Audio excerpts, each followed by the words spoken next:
Do you spend sleepless nights tossing and turning trying to find a comfortable position and just can't fall asleep? Insomnia is a common problem that affects millions of people around the world, harming not only the quality of your sleep but also your physical and mental health. But don't worry, because today we're going to share with you some valuable tips to finally put an end to your insomnia once and for all. And since this channel is about good habits, personal development, and men's grooming, of course we can't miss talking about how to beat insomnia and get a good night's sleep. Oh, and make sure you don't miss the second to last tip. I'm sure you haven't seen it anywhere else. Get some sunlight. It was only a few years ago that humans invented electricity. So before that, the best way to know whether it was time to sleep or stay awake was sunlight. If it was light out, it was time to be awake, and if it was dark, it was time to sleep. In other words, for thousands and thousands of years, our bodies developed to have contact with the sun, especially when you're awake. And this is scientifically proven because contact with sunlight stimulates melatonin in our bodies, which is the sleep hormone, and this automatically prepares us to feel sleepy later on. So it's recommended that everyone, at least once a day, spend 20 minutes in the sun to stimulate this hormone. And along with that, during the day, try your best not to stay in very dark environments. For example, there are many people who, during the day, shut themselves in their room, lock all the doors and windows, block out the sunlight, and stay inside with only the computer screen shining in their face, and then still wonder why they have insomnia at night.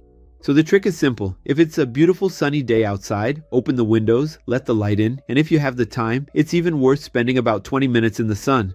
When it's time to sleep, turn off all the lights. Building on the explanation from the previous topic, that since our ancestors we've been conditioned to stay awake when it's light and to sleep when it's dark, following this logic, it's easy to say that when you're in bed ready to sleep, something that will really help you is to turn off all the lights and make the room as dark as possible. Until some time ago, I used to leave the TV on with just that ambient sound and its little light because I thought it helped me fall asleep. However, nowadays I realize that's not the case because after I started forcing myself to sleep with the TV off, it became more and more natural, and now I sleep peacefully with it turned off. If anyone else has the same problem I used to have and finds it really hard to sleep with the TV off, many TVs have a mode where you can dim the light, creating a slightly darker environment, and that works too. And also, speaking of brightness, something a lot of people use before bed is their phone, which, just like the TV, also harms your sleep. And it's the same with the television. Many phones have a mode that blocks blue and white light, which are the main culprits for causing our insomnia. So it's worth checking if your phone has this mode. On mine, it's written as eye comfort protection. So just do a quick search to see if yours has this mode. Avoid caffeine, alcohol, or nicotine.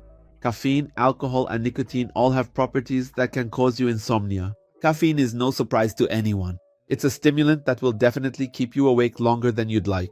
There are studies that say it's not recommended to drink coffee 6 to 8 hours before going to bed. So if you often have that afternoon coffee and have trouble sleeping, coffee might be one of the culprits. Create a sleep-friendly environment.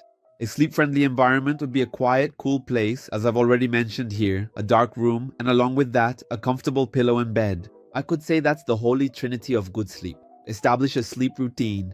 Having a sleep routine means trying to go to bed and wake up at the same time or at similar times, because when your internal clock is in sync, falling asleep becomes much easier. So try to go to bed at the same time every day, making sure you get the recommended amount of sleep, which is between 7 and 9 hours per night.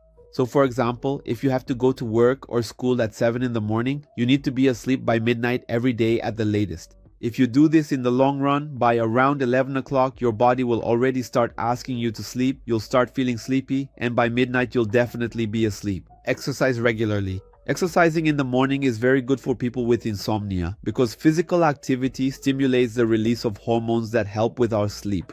However, physical exercise is recommended in the morning for those with insomnia because if it's done up to 6 hours before bedtime, it can have the opposite effect. It's easy to imagine why, right? Since our body is energized right after physical activity, it makes it harder to fall asleep. Adjust your diet.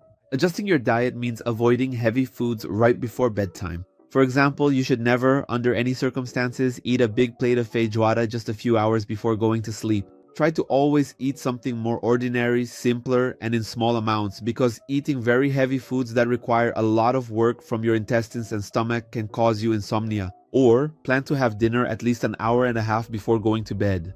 Don't associate your bed with other habits. One thing that's really bad for our sleep is associating lying in bed with other habits. For example, a lot of people are used to using the computer while lying in bed or using their phone or watching television. This is terrible because, for instance, when we're usually on the computer or on our phone, we're teaching our brain that we don't want to sleep. So then, when it's time to go to sleep, you end up tossing and turning in bed because your mind thinks that space, that place isn't for sleeping, but for using your phone, computer, or watching television. So the tip here is to separate your sleeping area from the place where you use your phone, your computer, watch series, and not use your bed for these activities. Napping during the day. Another thing that a lot of people do, which can really mess up your sleep, is taking those little naps during the day. It really is great to take a nap after lunch. I would say it's one of the 7 wonders of the world, but let's think of sleep as a kind of bar. When we wake up, it's completely full because we're rested, we've just woken up, and we have zero sleepiness. But as the day goes on, that bar goes down because we exercise, we walk around, we use our brains. Because in case you didn't know, the brain is one of the organs that uses the most energy in our body. With that, our bar keeps going down. But when you take that basic little nap, it makes our bar fill up again. In other words, it reduces our sleepiness. So sometimes, when night comes, we're not even as tired as we should be because we took that unplanned nap during the day. Chamomile and lemon tea. This tip was given by Dr. Renato Silverio in a video. And one day when I really needed to sleep but just couldn't, I tried it and it worked really well. So it's worth sharing with you all. All you have to do is make chamomile tea, and to make the chamomile work even better in your stomach, just squeeze in half a lemon, mix it all together and drink it down. Then just do this every day for a week. I'm sure this will improve your sleep because it worked for me. Oh, and while we're on this topic, a lot of people say that taking melatonin capsules is also a way to get rid of insomnia. And since it's not exactly a medication, it's considered much healthier and more natural. There isn't any scientific research that guarantees the effectiveness of melatonin. However, many people who take it say it's very effective for those who have insomnia. So if you've really tried everything and nothing has worked, melatonin is also an alternative. Be patient. This topic is mainly to reassure you because it's not always possible to sleep well every night. But by establishing a healthy sleep routine, you'll be taking a very important step toward improving the quality of your sleep over time.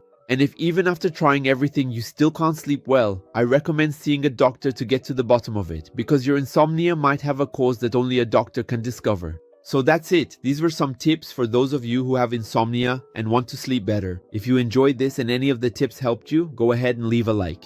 And to keep up with all the content we always post about personal development, health, and even men's grooming, subscribe to the channel because every week there's a new video. So that's it, and see you anytime.